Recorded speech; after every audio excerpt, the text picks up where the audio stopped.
तर शेंगदाणे भाजून राहिले पायामध्ये. शेंगदाणे तयार टाकले की असं खड्यासारखा आवाज यायला जाता. यामध्ये खडा देखील आपल्याला ओळखू येणार आहे. तुम्हाला दाखवते मी यामध्ये खडा असा आहे. त्याचा अशा प्रकारे पाहू शकता तुम्ही. शेंगदाण्याच्या कलरसारखाच यामध्ये खडा मिसळलेला आहे यामध्ये.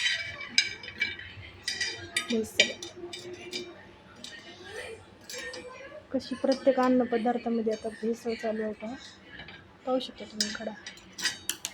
बघा अशा प्रकारे खडा शेंगदाण्यामध्ये निघालेला आहे. आणि आपण बऱ्याचदा शेंगदाणे भाजतो आणि कधीच मिक्सरला वाटायला दिले. गरम झालं आपण खडा तव्यावरती.